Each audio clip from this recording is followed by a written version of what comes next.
What we're doing next is a update on the Envision CDA, which Sean, you'll go ahead and introduce who we have on Zoom. We'll go from there. Yes. Let me get a second to share my screen.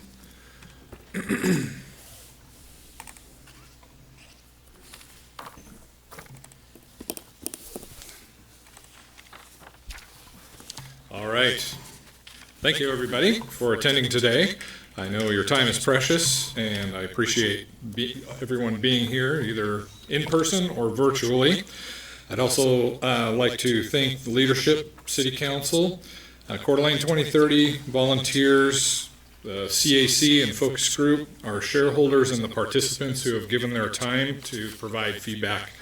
So the purpose of today's meeting is to take a deep dive into the economic data of the city of Coeur d'Alene and our region, while comparing it to similar sized cities with the goal of identifying what the best strategies and options are to attract traded sector companies that provide higher paying jobs. So when we are done, we'll walk away with an understanding of what our demographic qualities are and how to leverage those qualities to grow our local economy. Today we have Alyssa from Bridge Economics who will present the findings and the suggested action plan to achieve the goal of regional prosperity. Alex from MIG will follow up with a summary of what to expect in the next few months for Envision Coeur d'Alene and how you can help our community craft this 20-year plan. But before we begin, I'll take a couple of moments to provide a brief update highlighting where we are in this project and where we've come from. We have a lot to cover today, so let's get to it. So this is our agenda. This is how today's presentation will move forward, and this is where we are. We're currently in phase 3 of mapping and refinement, and as to backtrack just a little bit, we have produced an existing conditions document for the Coeur d'Alene's transportation utilities, and that was done on December 19th. We are going to discuss today the second existing conditions document, which is the economic portion of that. Past events, meetings, and some of the supporting materials that we've come up with so far. Back in September, we had community partner meetings and economic development meetings, as well as the first advisory committee meeting and the public kickoff event. So September was very busy. That next December, we had the CAC meeting number 2 and our focus group meeting number 1. On February 26th, we had our leadership briefing for City Council and Planning Commission that they met together and gave us some feedback as well as direction moving into the future with this program.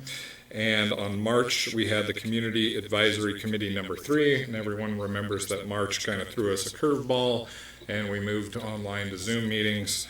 And in that same time period right before that happened, we also had the Growing Better Places game, where we played more than 25 games and over 125 people that played the games.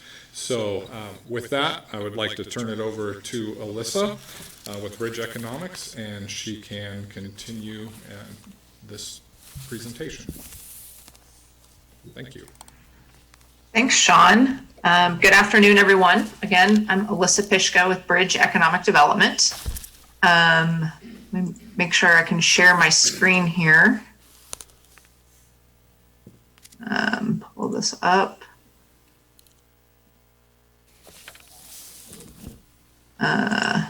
Bear with me, sorry about this. Okay, there we go. Is this visible then to everyone? You can see this? Okay. Let me get from you from show. Okay, so what we want to do today, so again, thanks for having me join you today. What we want to talk about is when we go through the economic development background that's informing your comprehensive plan. What we like to do at Bridge is make sure everyone's on the same page regarding community economic development. So I'm going to go through a few foundational principles and terminology. So when we give you the data, and the recommendations were all kind of working from the same platform. So after I go through that overview of economic development. Hold on a little. Sean, we need the volume up a little bit. I asked him to turn it down just a touch. Yeah, it went down. At least we can't hear you, so give us a little. Oh, okay. Go ahead. Go ahead, give us the test again. Is this better? Is that good for everybody? Yes. Okay, thank you. Okay. Great. So I'll just going through the agenda. What we want to do is an economic development background. So we're all understanding the same terminology and philosophy. That's really the foundation for our recommendations. So once I go through a few slides on that, I'll move into the benchmark findings. And what that means is we did some demographic analysis compared to your peer cities to give you context behind the data. Then what we'll talk about is what is your strengths. When we talk about talent strengths, what's the workforce skills? Who's working in Coeur d'Alene? What are those strengths? And we'll talk about why that's important. Then we'll go into what are your industry strengths? What makes Coeur d'Alene in terms of your traded sector industries, and how you want to bolster those. And then based on all of that information, it'll give you an understanding of our recommended goals and objectives. So I'll go through this, and please ask questions as I'm presenting. Enjoy that. So I don't want to just be talking to you the whole time. So this is a lot of text. Basically what we want to say up front is really understand there's two types of companies when we're talking about economic development. And this graphic kind of helps you understand. The first is traded sector industries. Those are your companies that tend to make things and then export them, sell them outside of the city and the region to bring money in. And it doesn't have to be things. It can be a software company creating new ideas, or an engineering firm selling ideas outside the city. So it's not specifically manufacturing. It's anyone making something, idea, concept, and selling it outside the city. The other kind of company we're talking about is local sectors. So those are found in any city, anywhere in the country. So it's your doctors, your dentists, your grocery stores, your brew pubs. And they're important because they make your community your community. That's what makes you unique, and it keeps people healthy and staying in your community, and builds that civic pride.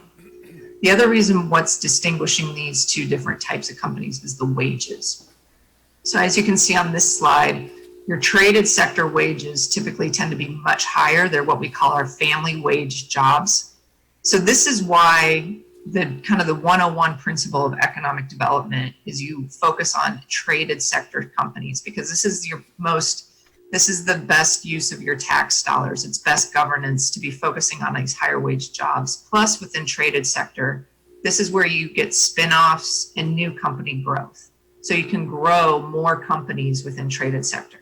Whereas local sector tends to be often is your retail trade, construction jobs. So they're servicing people within the economy, and you don't really get startups or new companies spinning out of these. What's also unique that we'll talk about, and not on here, is healthcare is considered local sector, because you don't have that innovation, that spin-off, and they're serving people in the city. Even though their wages are higher, they act as a local sector. So we'll talk about that a little bit more.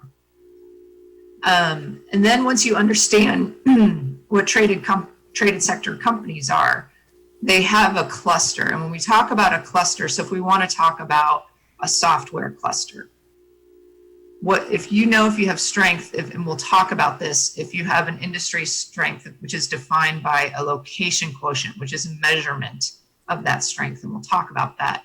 Do you have workforce in your community that can support the industry? Do you have broadband that they need to be working remotely or to transmit the data? And then higher education. Do you have your higher education that has degrees to get kids that are in your community working in that field? So that's what we mean when we talk about a traded sector cluster.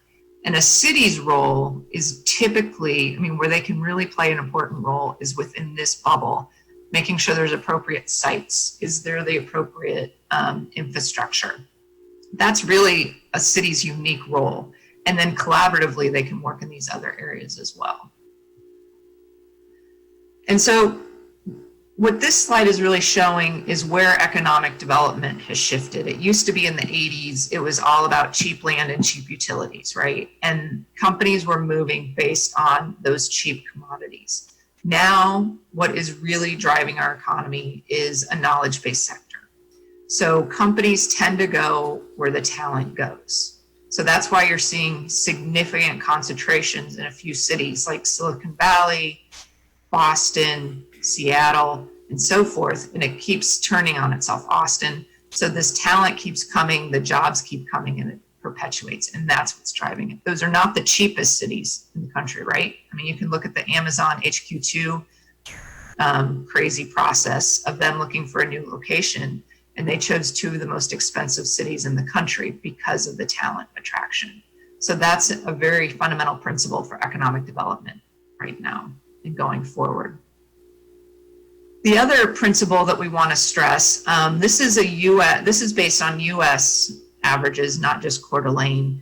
What's really important to understand, a lot of economic development has focused on attracting new companies. That's important and to be done strategically, but it should be noted that only about 14% of job growth comes from that process. The majority of your jobs that are created in your community come from your existing companies. So it's very critical to take care of your existing companies and make sure that they're growing jobs. It's far, far easier for an existing company to grow 20 jobs than to try and get a brand new company to move to your community. So that's a fundamental principle as well within economic development. So I'll pause there for a second and see if there's any questions or comments before I move into the data, specifically the Coeur d'Alene.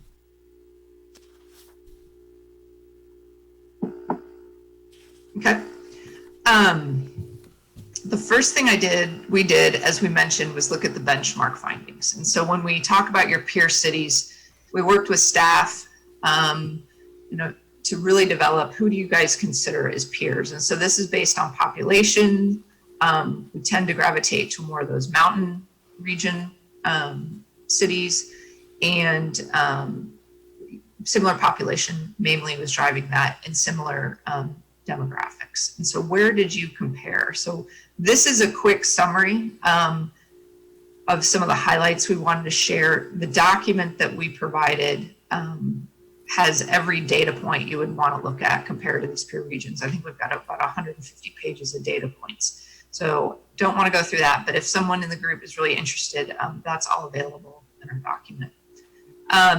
So back to this point of talent, what we want to highlight, when we talk about talent, it's important to understand that millennial cohort is really important because they're the largest demographic our country has ever seen. So ultimately, they, in a few years, are going to be the managers. They're going to be making the decisions, and they're really driving the workforce. So when we talk about that, when we look at the comparisons between peer cities, it's important to understand, what percentage of that demographic do you have? And as you can see for Coeur d'Alene, it's grown slightly, which is good, about 5.8%.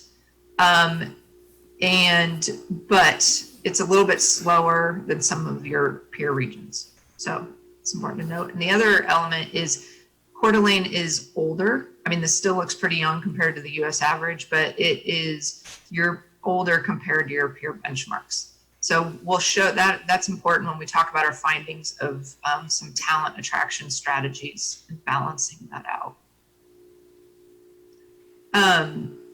So your median household income is increasing. So this, the income is growing, which is a strong data point. And it's also the largest increase for all of the benchmark cities. The housing value we note here, this is from Zillow 2018 data. This has always been a flashpoint, but we're working with the data we have available. I'm sure it's changed for your community.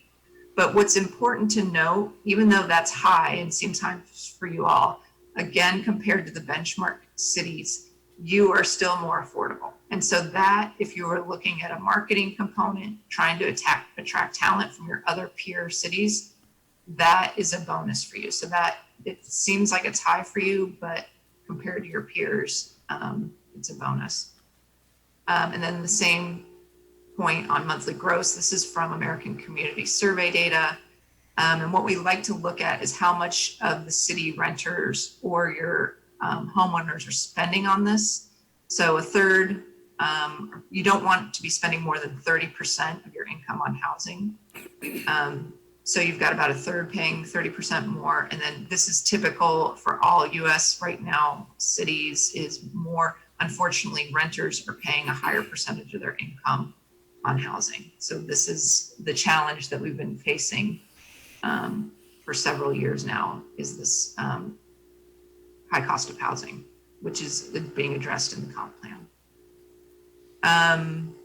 So despite some of this affordability, there is some members in your community that are struggling. So we have some data points on that that can drive into that with benchmark data.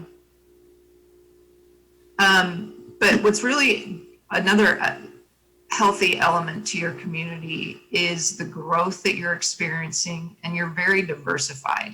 My partner, Stephen, and I, when we were originally coming into this project and knowing about Coeur d'Alene, because the reputation is of more of a tourist community, we were expecting to see very different data. And what this is showing is you are really well balanced despite that reputation in tourism. And so what you're seeing is an increase in business establishments. That's great. But you also have quite a few manufacturing businesses, which is really surprising and great to see for your community. So that's those traded sector businesses that we're talking about, whereas tourism is largely retail and accommodation, which is those lower income. And as we've seen with COVID, really less resilient really less resilient type businesses. So in this current state of COVID, it's really important that you guys had that diverse economy and it wasn't purely tourism. We've worked with some communities such as Ruidoso, New Mexico, that was purely tourism. And unfortunately, it's really hard what they're facing and struggling with right now. So you can see firsthand right now why this traded sector company diversification is so important for the community. So looking at the talent, just quickly, the one highlight I'll just bring up on here is your bachelor degree attainment. So going forward as a strategy, this is what you would want to strive for to help those traded sector companies stay and grow. You're going to need a more educated workforce. So this data point is important to understand that Coeur d'Alene is lower than the US average, and that's something you'd want to work towards addressing. So I'll pause there and see if there's any questions on the peer benchmark data. Okay. Talent strength. So quickly on this, what we do is we break out your Alyssa? Occupation. Yeah. I think Sean had a question or comment. Oh, okay. Thank you. Okay. Not sure if this is on. Can you hear me? Yep. Okay. I just had a quick question on household income. Did that include retirees that may be moving into our community from higher cost and income producing areas? I'm just wondering, like, age-wise, we have a lot of retirees that are moving to the area. Could that be, I guess, skewing the data a little bit on the higher end for the older individuals that are moving here? Yeah, that is included, is the retirement income is included in that. So that could be that factor. If that's based on your age, that makes sense, that correlation, since you have the highest age amongst your peer cities, that would make sense correlating those. Peter, you have a question? Yes, you mentioned there's two things that surprised you about Coeur d'Alene, the growth. Could you go over those two again? I think it mainly was one, I guess I could say, but I think what really surprised us was because when we came into this project, we thought, knowing Coeur d'Alene's reputation is more of a tourist economy based on the resort and the casino. When we work with communities that are heavily tourist based, it's what your businesses tend to be is just a bunch of retail and a lot of hospitality. But we were really surprised, and on this slide to see, and we'll talk about that a little bit more, with your industry strengths, Coeur d'Alene has very strong manufacturing sector. So that is really important because that's your traded sector companies. And right now, as you can see, those are the companies that are still operating and keeping people employed.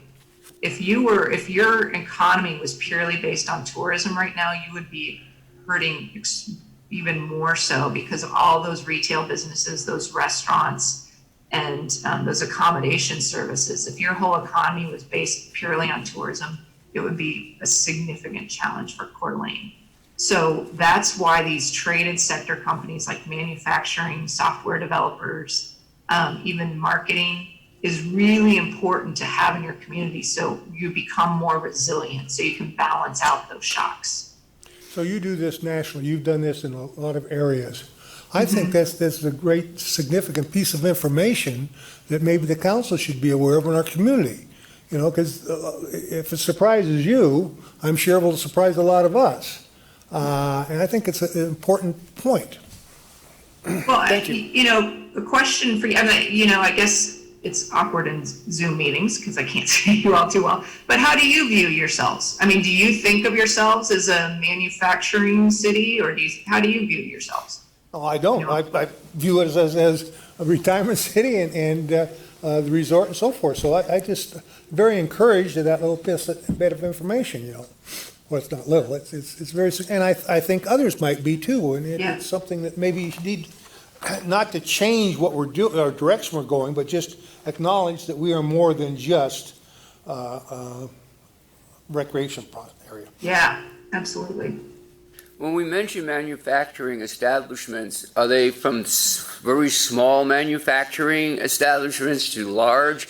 When we compare that to have Coeur d'Alene, you know, high in those numbers, are the manufacturing similar to other cities that you looked at the benchmark cities, or are these very small manufacturing? Because again, I'm surprised that, one, we have 325 manufacturing establishments in Coeur d'Alene. I didn't realize that, as Peter said, there are that many. Are they small, medium, large ones, or are they, how is that 325? They're small, and on that data, and just to clarify, the data is coming from Kootenai County, but you guys own the majority of that. And so from an economic development standpoint, we think regionally, but that's still really important for you. And when we're talking about manufacturing, I'm going back to this slide, like we think of these types of companies, right? So for you all, they are smaller. And to put that in what's kind of weird, the definition of small business is 500 employees or less.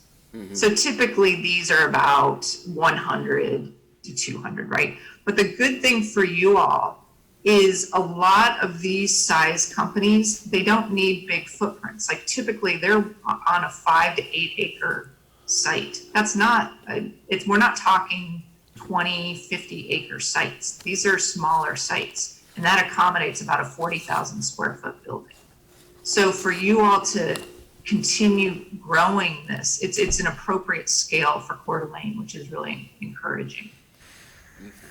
Okay, thank you. Go ahead, Brianne. Mm-hmm. So I guess I'm not surprised about kind of the educated workforce, you know, behind some of our peer cities and attracting that young talent. Are the businesses that are growing, including the diversification and small manufacturing, is there a mismatch in who they're hiring? I mean, are they attracting talent just more slowly, or are they employing lower skilled, lower educated workforce? Because I'm surprised about the manufacturing, as are some of my fellow commissioners. I'm not surprised about the educated workforce attracting young talent. And so is there a mismatch in the kind of talent that our business community is able to attract and retain? Yeah, no, that's a great question. And that's going to get into our key recommendations for you. Okay. So, but what I would say is a national trend, they have to be even if they're doing more manufacturing, you're going to have to be highly skilled because you're going to be operating the automated robotic gear. So everyone's going to have to be highly skilled. So that's the critical discussion for our whole country right now we have to just keep pushing the envelope and encouraging people to expand on that. And it's also not just we're not just talking 4-year degrees. It's also important to look at what we call the career technical education, CTE programs in the K-12 that encourages electrical skills, right? Machining skills, so that they get that hands-on mechanical knowledge that can also translate. And you can get like the associate's degree or an apprenticeship. Those are great questions. Okay. So for talent strength, kind of working to that. So we talked about service sectors, not surprised. You guys have a large set of service sector based on your tourism base. Your working sector, again, this is your traditional manufacturing blue collar, is 7% larger than the US average for a community your size. Again, speaking to that base. But here, again, your knowledge sector, this is where focus needs to be. You're 11% less than the average. So, it's just good to acknowledge that, and we'll talk about that a little bit more in terms of recommendations. Your employment's growing. The areas where it's growing, you guys probably aren't surprised. These are the occupations that are growing, is construction and healthcare. So everywhere across the country, healthcare is growing. But you have a unique specialized knowledge. It's small, less than 1,000, but you do have a science-based concentration here, and which is interesting for a community your size. So again, what this is pointing out, which is great for a community like you guys, you have some foundation there, you have something meaningful to work with. So that's kind of on the people skill side. Now let me talk about your businesses and what your industry strength is. So what we do, there is a map. So I talked to you about what clusters are, right? What industry clusters are. So there's a website, US Cluster Mapping website, and they tell you how strong your industries are based on what we said is called a location quotient. So an LQ of 1 is what the national average is, to put this into context. So anything above 1 says you're strong in this industry. So based on your legacy, we looked at hospitality, but of course that's strong. But from a point of this recommendations, we're not recommending right now that you focus on hospitality. But even before COVID, we said you have enough strength there, but what we need to work on is diversification. So going forward, looking at these other traded sector companies, wood products is strong. Upstream's metal is more of that raw metal development, which was interesting to see. And downstream is what do you make with it, such as knives. But these and the lighting speak to the manufacturing components. We know that your regional economic development organization is promoting aerospace. And your aerospace is really about these manufacturers that are way down the stream, right? The supply chain, and they're making bolts and machine parts. So that's what you guys are doing. And that speaks to this small niche manufacturing sector as well, is making your small suppliers that work up the supply chain. So you're not, obviously that you're not making the airplanes, you're making parts for that industry. But what can happen with that is you can take that and diversify, right? It doesn't have to strictly go into aerospace. So there's opportunity to look at other directions for those components, which is a good opportunity. I think what's also really interesting, we also looked at Spokane's clusters. You really have almost no overlap with Spokane except for this notion of these parts within aerospace industry. So going forward, it's really looking at the Coeur d'Alene region, which is where you are, but looking at the businesses within Coeur d'Alene is where your opportunity is. You're probably not surprised, but we were a little surprised to see how strong still the wood products are. So if we're moving into cross-laminated timber, new technologies in timber, that's really an exciting opportunity for you all. and then information technology, where that is great for you all, especially being Coeur d'Alene and this beautiful place and somewhat remote. You can start building off, especially if we see this trend go forward after COVID, is the remote workers, right? Those programmers or professional engineers that want to work in a beautiful environment, remote environment, and they can based on remote working opportunities. And you have a strong broadband infrastructure. So that is a very valid direction for you guys to go. So that's an overview of your, and the only other thing I wanted, so back to those remote workers, I thought it was interesting that you have a niche in marketing as well. Again, they're selling these ideas outside of the city, but you can work on these remote workers. So now what do we recommend? Based on all of this data, where should you set the direction for Coeur d'Alene? Happily, much of what we're recommending based on the data and our findings and experience aligns with much of what your stakeholders are saying. This comes from, I believe this is the Jobs and Economy group, subgroup that we worked with to develop this for the comp plan. And really what they're all saying here in these points is really what we would recommend as well.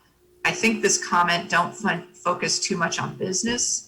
I think we even need that, because really what we're recommending is focus on the people and the skills so that they can benefit from these businesses in the area.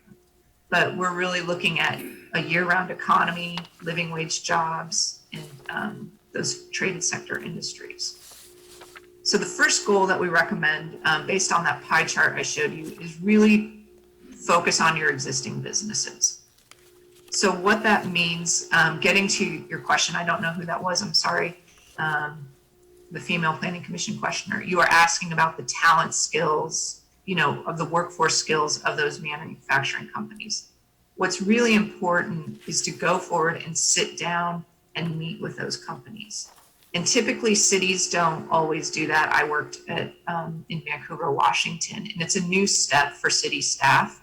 But we would recommend that the city designate one specific person or two, whoever, but really understand they're responsible for these meetings with businesses. They're responsible for meetings with higher ed to really look at if the business says, I need help with this type of skill set for my employees, making sure that that's being done either at the community college or higher ed. So it's really building, it's really listening to the businesses and hearing what they want, is this first bullet point. The next bullet point, again, as I mentioned, is the sweet spot for the city. If businesses say, look, I really need more sites, or I need to expand my building, right? Or I need a signal at this intersection so that my trucks can get out of my site more easily. Those are the important solutions that the city can be providing. So really understanding what's going to benefit business. And then the third one is back to supporting, I mentioned those local businesses like your retail, your brew pub and so forth when they do come back. And there's special programs you can do. What we did, for example, in Vancouver, Washington, is we knew it's always expensive for a brew pub to come in if they have what we call a system development charge, so that hook up to sewer, because they're creating so much waste, right? They're processing so much water. So we created a program that allows those businesses not to pay the full couple thousand, $3,000 to $5,000 up front. I don't know what it is in Coeur d'Alene, that's what it was in Vancouver, but you could pay it on a monthly payment process, right? So small programs like that are very meaningful to small local businesses. I've got a question on that. If you go back, because before I was reading something where land in Coeur d'Alene is expensive and we're kind of surrounded by other areas, and our area of city impact is what it is right now. But to provide adequate sites and infrastructure for business expansions based on needs, are you looking at, and maybe this will come up later, to increase our city impact area, to expand a little bit, or how do we get manufacturing companies of not needing large pieces of property, but given the fact that Coeur d'Alene is kind of surrounded and there isn't a lot of vacant land that might attract manufacturing? Is that something that maybe Alex would talk about later, or area of city impact? Because it's something that came up, I think, at the council meeting, Post Falls, they want to come Yeah. into our city. How does that all work with getting better qualified jobs, which relates to better education for our younger generation to Yeah. stay here without just moving out of the area? Because they want to stay, but a lot of people want to stay because they have family here. It's a great area to live, but they can't get a good paying job. So I know that's a long-winded question. No, yeah. No, it's great. And, what I would say, there's opportunities at the Atlas site, right? So I would work with staff on that and how that infrastructure is built out. So thinking about what's going to go there is one way of doing that. The other important element, and I'll let Alex speak to this as well, but I would say that's why we look at economic development regionally. So when we were talking to Ginny at the CDA EDC, one industry that's going to be growing, as you guys all know, after COVID, is distribution and e-commerce. What we would really recommend for Coeur d'Alene is that's more appropriate on the outskirts of your community, right? You have the other thing that's not appropriate for you is data centers, right? So you need to be careful about what you do with your land. They need to be employment generate, high living wage generating jobs. So you have a whole regional base, so you should think about that. And even if people are working in Post Falls, it's still close to Coeur d'Alene, so it's still that regional economy. So that's one thing, is to be looking at it more on a real regional holistic basis as well. Alex wanted to Thank chime you. in as well. Well, I think too, Tom, to kind of answer your question about the land use piece, manufacturing's changed significantly. Like there's still those, 50-acre sites someplace in the country that, so like Intel and others go to, but mostly it's becoming much smaller. When you see manufacturing isn't necessarily heavy industry, it could be tech, it could be 3D printing, it could be small scale that you can actually see within the cities. And so one thing we're looking at on the scenarios is that you don't have a lot of vacant land within the city, but do you have areas that are underdeveloped, like older commercial areas or others that could provide supportive services, but also allow more of a diverse job type? And so that gets to some of the needs that people are saying where they want to live, is that they want to live close to work, they want services, they don't want to drive. Even with manufacturing, we're seeing that in more urbanized areas, that those smaller spaces still work very well for small and mid-scale manufacturing, which is different than more the traditional big industrial park. That's not necessarily what Coeur d'Alene is going to be seen for its kind of central area. Regarding expansion of the ACI, I know there is a request from City Council for the lakeside property. That's something that we'll be looking at through some of the land use scenarios.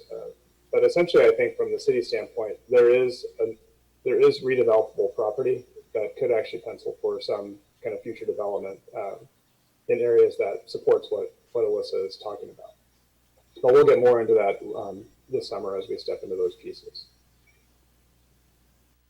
Thank you. And I think, and I would just add to that, and I'm not as familiar with Coeur d'Alene, but I know I'm working in an area in the Portland region. It's that old post-World War II, Alex knows it as well, he knows what I'm talking about, McLaughlin, and it's post-World War II, tons of big boxes, way overparked, and now with our retail industry transforming enormously, how do you think of those big box sites? I don't think that's as much of an issue, but Coeur d'Alene, but again, to Alex's point, how do you start thinking, especially about those big general retail areas are not the same going forward. So those are some opportunities as well.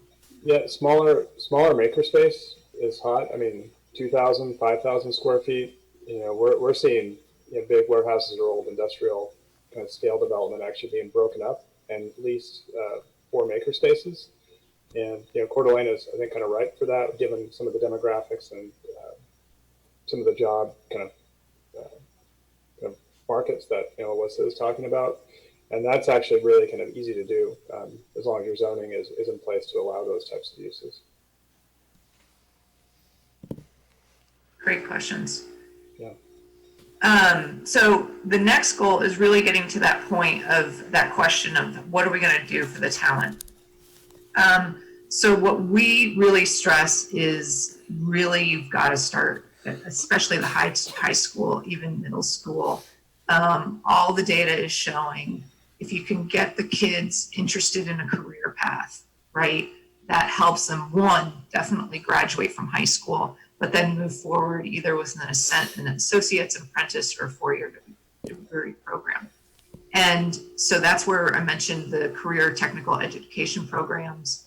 Also STEM, which is science, technology, engineering, and math. And you might see in the document as well, a lot of people throw out the term STEAM. So just add an A in there, add arts. So that's more, it's a term that came from MIT and Rhode Island School of Design. So integrating art with these engineering and maths. So getting kids interested in these opportunities. And what that could be is like what some communities do is they have a robotics fair, right? If you said one day downtown in Coeur d'Alene, we're going to celebrate all the kids, or maybe it's in June, right, when they're about to get out of school. But those kind of ideas to really embrace this career path and these opportunities is one way for the city to get on board with that.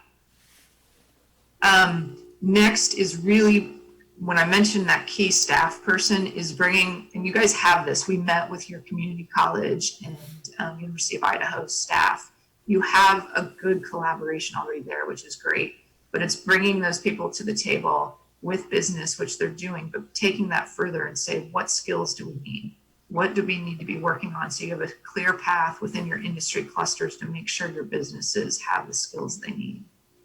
And then the third thing is really how do you bring that talent back to the community? So even Portland, I think most knowledge-based economies were really dependent on in-migration. So how do you work with, is it the high school alumni? Is it the social media? How do you let those people who left Coeur d'Alene, they went off, got a 4-year degree, maybe they've been working, how do you encourage them to come back? So intentionally doing that and getting them to come back. You have a beautiful community. I could see that they'd want to come back and raise a family there. So those are some strategies of growing and attracting talent. And then the third goal is really enhancing the startup ecosystem. So again, going back to that pie chart and those 86% numbers of growing your jobs is about getting people to start their own companies, but they need an ecosystem to do that. And you guys have that with Innovation Den, you're starting that, but really owning that and focusing on that and going further with that direction. So, you know, there's always the quarterly startups, the pitches, and we want to be clear, this isn't like a networking event of, you know, real estate brokers and mortgage lenders. This is really about matching people who are pitching a startup company and potentially funders. So really intentional startup working groups. The other element is, you know, the startups, they typically need to go into existing buildings. They need cheap rent, right? They're barely just starting out. So are there existing buildings, maybe on Sherman, that could be adapted, right? These cool older buildings with some tenant improvements, not brand new buildings, that's too expensive. So how do you look at some of those opportunities to build the space that they might need? The third element gets to this idea I had mentioned about remote workers. You have the broadband, which is critical. Unfortunately, we work with a lot of remote, beautiful communities, but they don't have broadband. So you have broadband, and then so you can recruit these remote workers, but that's a different message than promoting the resort and the casinos, right? So thinking about that as you're working with the chamber and your visitor centers and those tourist marketing dollars, how can you be deliberate to also shape that for your remote workers and thinking about that messaging? And then finally, again, speaking to this, you have some great infrastructure with the Gizmo facility and community makerspace. And so building off that, continuing to support that as a city, and keeping those investments moving forward. And those are our goals. That would keep your staff person pretty happy and busy. if that's what you go forward with. So open to more discussion or questions. Question here. Good presentation. Appreciate your effort. As far as these 3 goals, I couldn't agree with them more. I think they're spot on. I'm just trying to look down the road a little bit when we start packaging up a comp plan, and way down the road when we sit in this room and we look at special use permits and annexations and zone changes and those things. And that's really where all of this has an impact, at least on this group, is when we're deliberating on one of those items, we decide, does this make sense or not, this zone change or special use permit, whatever. So I applaud these 3 goals. I'm totally supportive of them. I'm just curious how you would see them getting embodied in the future comp plan. So when we make findings and we say that action is in accordance with the comp plan, are we seeing these 3 goals gleaming right into comp plan goals? Because the comp plan has goals that aren't just economic goals. It has other kinds of goals. But would these be would you anticipate these being pretty much verbatim integrated into the comp plan as goals? I'll let Alex speak to that one. Yeah, thank you, Alyssa. So from the goal standpoint, there are actually a number of, there's 6 guiding principles that have stepped through both a public process as well as CAC and focus group that do have specific goals, objectives, and actions underneath each of those 6 principles. These goals would lie under the jobs and economy section, and there is some relationship between education, land use, other pieces. But yes, to answer your question directly, these goals would be placed within the comprehensive plan within that guiding principle framework. And then underneath each of these goals and objectives, specific actions that are being developed now, which I'll talk about in just a minute in terms of next steps, would become part of your comprehensive plan. The other element with this is how zoning is aligned with within the comprehensive plan related to the goals, and that's something that we're starting to work through with the scenario analysis that we'll speak about probably at your next meeting or sometime this summer.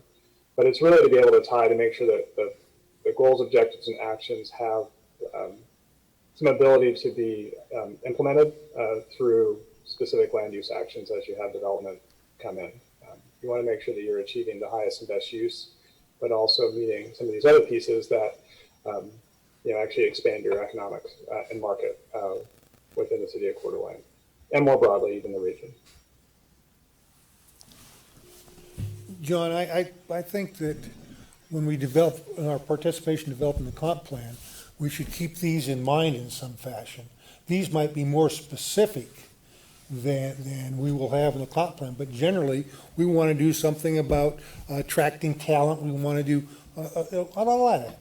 And so I would like to have a copy of what I'm looking through was her presentation in this, in any fashion? Yes. It was? I'm taking this a little bit different. Let me expand. Well, anyway, for just a before we do second. it, I would like a copy of her presentation. What I'm saying is, a year from now when this is adopted or whatnot, we're making specific decisions on specific actions. Let's say, what was the old Kmart? Your example of an old dead retail wants to become a manufacturing center. That's going to create a little bit more noise, and the neighborhood may not like that. There may be a detriment to a neighborhood. So there's a little bit of a like always, a little conflict between some comp plan goals. We all want a quiet, serene neighborhood and all of this and that, but we want jobs and enhancement of the wages and all these things. I think it's good to have this kind of detail more than we have now, because sometimes I think we make decisions in this room trying to weigh what's best for the community. Sometimes it's a little compromise, of some It is things. a public process, you're exactly right. And so when you want to do something with old Kmart up there, is it going to make a lot of noise? Well, then you go through our comp plan, do we have something about noise abatement and so forth? Yes, we do. Then we get testimony, we get some discussion, and we make some type of decision. But at least we've got these points here. I think your Right. point is very well made. But I would like to have a copy of this, just so as I go through this process, I say, convenient industry cluster. Are we doing something about sort of encouraging that? You know, we're not going to say do that, but something to encourage. And I'm just go back to the thing that just surprised her on what we already have in this town, more than just the tourism. I think we can build on that. Thank you. Agreed. Go ahead, Hill. Well, I was going to point out, so it sounds like Commissioner Ward was saying that the PowerPoint slides are in here, but we'll make sure that they get to you if they're not already in this packet, but we can get them electronically. The level of detail, so there's 6 focus areas that we're going to be including in the new comprehensive plan, and those align with the 6 focus areas in CDA 2030's plan.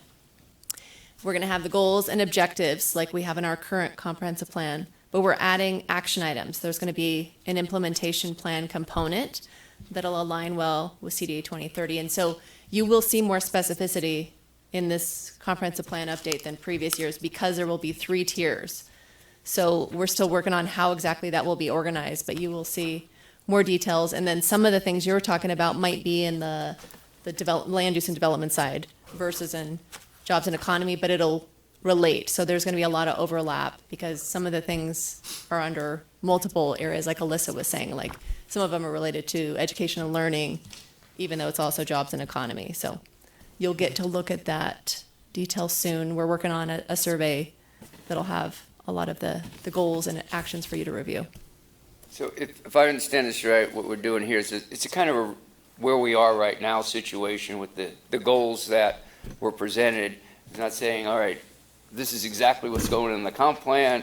Here's a goal. This is how we got to get down to that goal. Somehow recommendations of, you've got to have more manufacturing or you've got to have, more land for manufacturing. So here's some really economic goals to make Coeur d'Alene thrive a little bit better than it is at this particular point.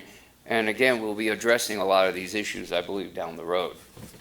That's correct. And just to refresh everybody as well, so when we started the scope of work for this update to the comprehensive plan, the commission and staff said we really want to focus on jobs and economic development, and we want to focus on transportation and on how we growth scenario. So those are 3 aspects that we've really beefed up in the scope of work. And so MIG and Bridge Economics and Kittleson are helping us with that. Some of the other areas we're not diving in as deeply, but we have focus groups helping with those.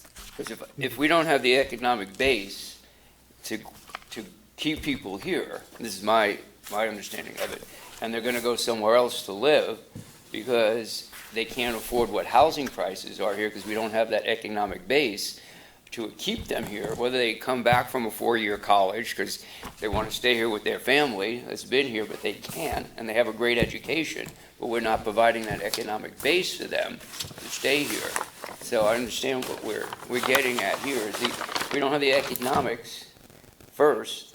The rest of the stuff kind of falls in place, and however it gets presented to us down the road for a subdivision or a PUD, because we have a hard enough time now sometimes having public comment on, gee, we want commercial below apartments, it's going to increase traffic.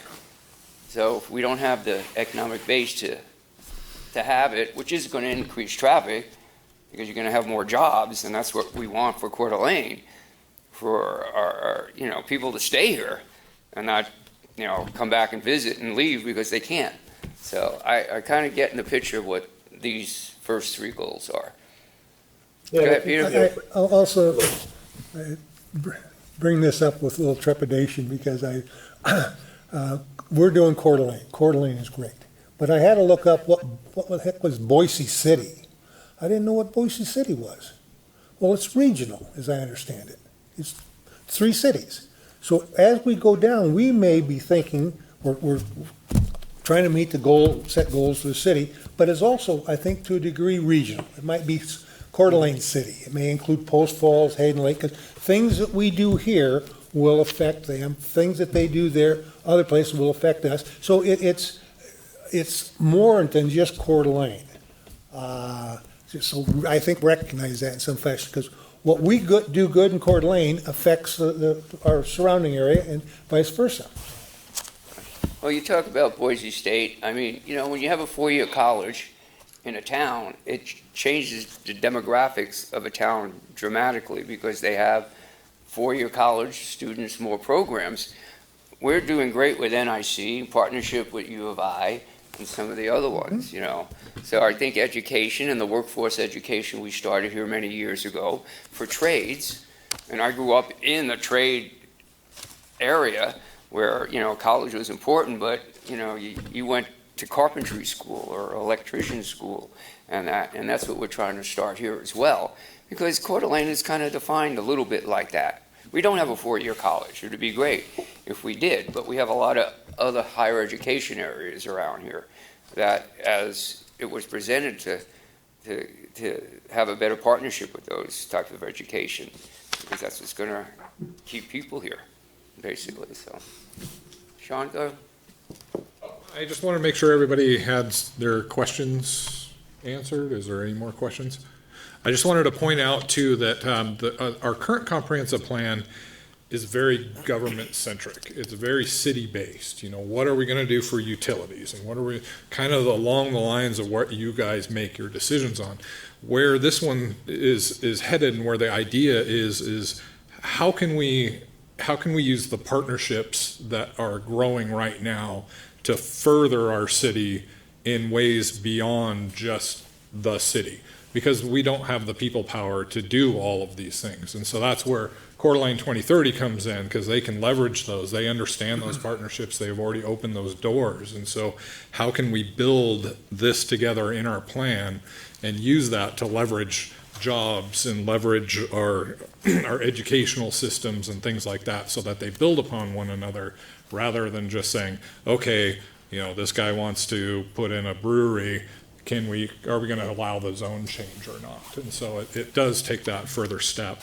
And so with that, I'll hand it over to Alex so that he can take us home and describe what's coming in the next couple of months. Alex? Sure. Sean, can you, there's a slide, Yep. there was a slide there.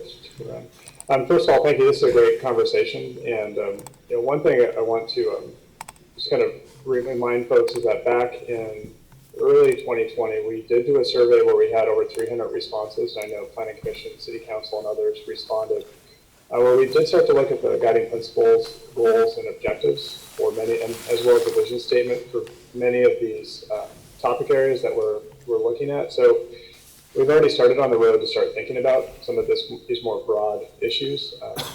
The goals and objectives that Alyssa has been talking about are definitely ones that we've heard from the focus groups, as well as kind of the broader community. So I think in a lot of ways, what you saw today is an alignment in wanting to really bolster the economy, but also do it in a way that's Coeur d'Alene.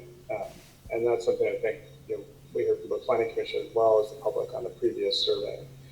I wanted to just talk briefly, what's to come. I think the first piece is that COVID-19 has modified public outreach. Coeur d'Alene is not exclusive in that. Pretty much every community we're working in, we've gone virtual, and in a lot of ways, that was hard for some folks in the beginning, but we're getting great response online, primarily because people are in front of their computers and able to respond to surveys. People are much more comfortable with virtual meetings. And so we have modified some of our at least early public engagements, at least through midsummer, to make sure that we keep the process moving forward, but that we also have opportunities for people to comment and make sure that we're getting a comprehensive plan that's consistent with what people are thinking. So just a bit, our draft policy framework, which are the 6 guiding principles, goals, objectives, and actions. As Hillary mentioned, those are things we've been working on for the past several months, including that previous survey, as well as with focus groups. We do have a survey that will be coming out probably in the next 2 to 3 weeks that will incorporate input and ask for input on specific actions for each of those goals and objectives. So as Hillary mentioned, we are getting down to the action level, which some are short-term, some are long-term, but it really provides a roadmap for how Coeur d'Alene grows and reaches out to local partners throughout the coming years. We'll be looking for Planning Commission input after that survey is complete so that we can provide as much information to you as possible about where this is going. That's a key piece of the comprehensive plan because that does assist in how you review applications, as well as doing strategic planning for other actions, parks, recreation, healthcare. All of those specific actions are part of that plan. So this public survey will be coming out for that. We are starting to do land use scenario planning, which is looking at development capacity within the existing city limits. As Tom mentioned, there's a request for an ACI expansion, which we're working with the city right now to figure out the best way to incorporate that. But really looking at underutilized parcels, your zoning, kind of what makes sense from the community standpoint in terms of scenarios, and then do some traffic modeling there to see the specific impacts of each of those scenarios and what that means for growth and development over time. As a part of the survey, there will be questions about where people want to see growth and what type of growth. So you'll see some maps within that survey that ask people to actually place pins within the map. That can help them apply where they want to see growth and what types of growth are there, which I think will have kind of good input in terms of adjacencies to neighborhoods and other things like the Kmart site, for example. If it's adjacent to neighborhoods and there's different types of growth, what might that mean from a policy standpoint? We're starting to look at an outline for the draft plan. We're expecting to have an administrative draft sometime in the fall, but also looking at what specific areas of the plan or pieces of the plan that we want to retain or modify. This is going to be a different plan than what you've seen in the past, but there is some great information in your existing comprehensive plan, as well as the CDA 2030 implementation plan. So we're trying to pull over as much as possible. That's still relevant to this project. Next slide, Sean. Just a quick reminder on touch points. We've had about 750 touch points to date. As Sean mentioned in the introduction, we've had a number of events. That's changing a little bit because of COVID. So we're going online right now, but we've reached out to businesses. We've done a number of quick surveys. Our vision and goals survey had over 310 respondents with a lot of open-ended responses that you'll see incorporated into the plan. We've had 3 advisory group meetings, and I think most importantly, we've had over 17 focus group meetings. We have another round of those after we get through this round of public engagement to help formalize that policy document. But we've been out in the community, and even with the current health concerns, but there's been a lot of input to date, and we continue to gather that throughout this process. Next slide, Sean. And then finally, as Sean said, we're in the spring of 2020, we're in mapping and refinement. So we're looking through the draft framework plan. We're starting to look into scenarios. Summer and fall is when we'll come back to you with some of the results of that scenario analysis, and then actually start to develop the administrative draft for the comprehensive plan. So a lot of work is going to be happening over the next few months, and we're still expecting to have draft plans for you in the fall and into the winter of 2020. I think generally meeting the schedule that we had initially set out for the project. Any questions at all for, next steps. We had an online survey late June. We talked about that. We had land use scenarios, transportation analysis that will be coming this summer, and then the administrative draft in the fall of 2020. And that'll be the full package for your review and input as we step into the adoption process. So that's my last slide. Thank you for your time today. Are there any questions at all that we can answer, or at least flag for next questions? Doesn't seem like we have. Oh, go right ahead. I have one. It's probably a little bit too meaty for the end of a meeting, but will the land use scenario planning take into account some of the market factors that may be different now than they were 4 months ago related to economic impact of COVID and real estate? Will those scenarios have kind of best, likely, worst, or some parameters that are more conservative than what we might have thought of in February? So I'll start off, and maybe Alyssa, you can help me with this one. I think from a COVID standpoint, there is definitely a dip in the economy, particularly for some areas are hit harder than others. Our land use scenarios are long-term visions. So we're looking at, based on what populations the Kootenai County or Kootenai MPO are projecting, what types of employment base we're looking for.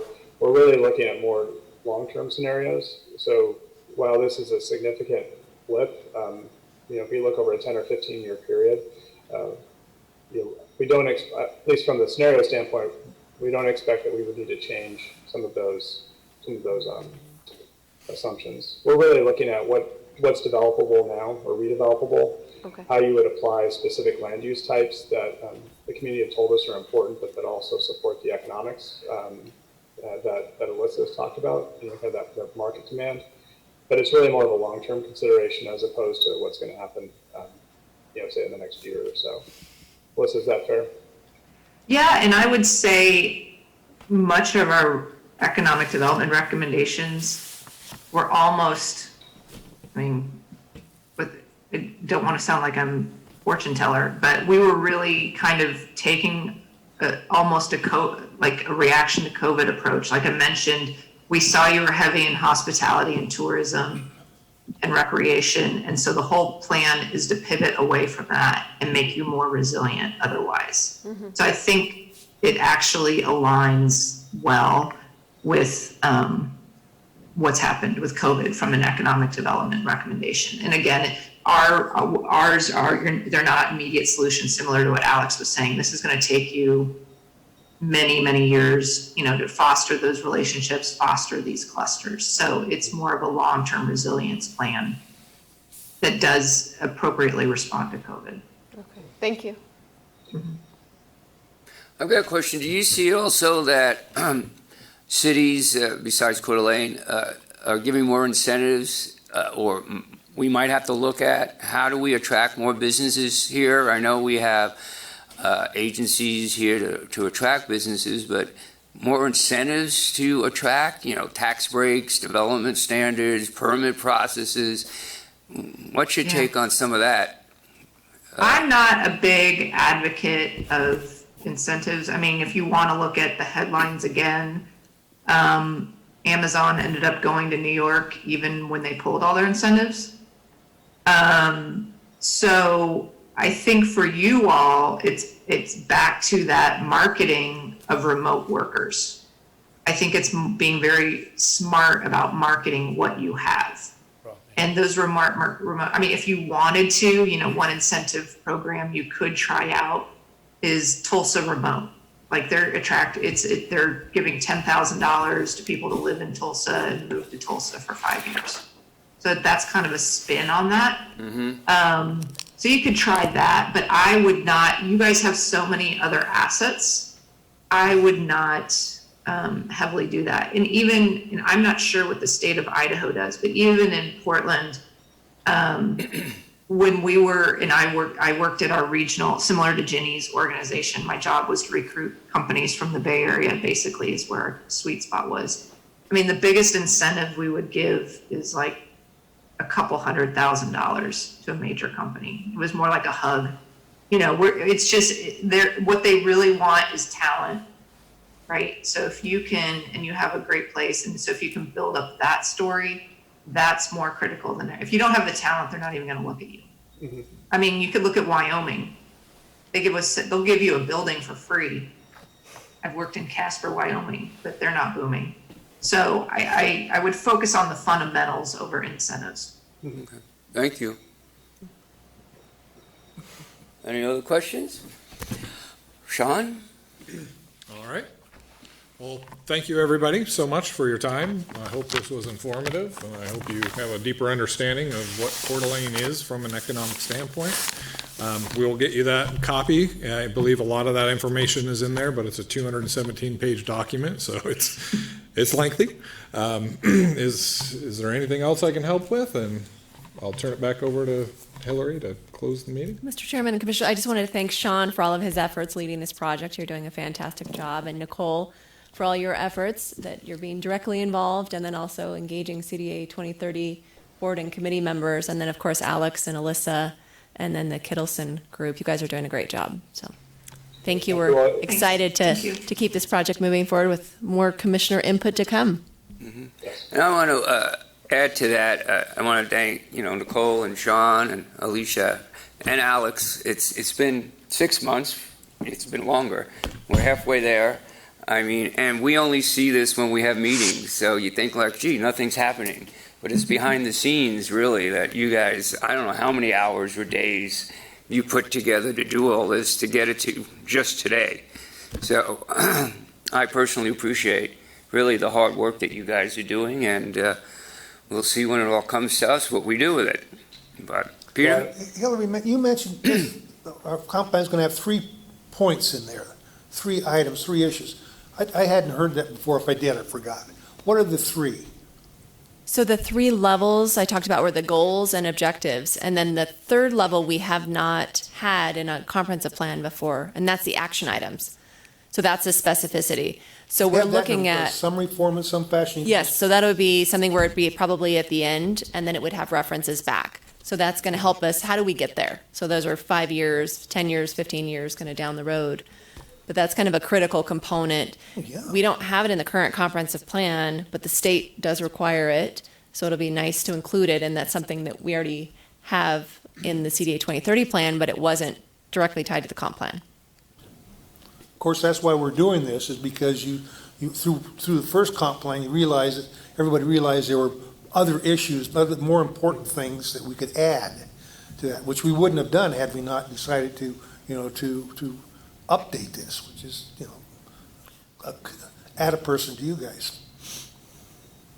Well, and as we get into the summer, we're just really getting into the meat of these kind of core issues right now. One, the economic development piece is critical to kind of set the framework for moving forward as we develop the survey, which I hope you all publicize and take when we get into those specific actions. Those are critical to actually how you move it forward.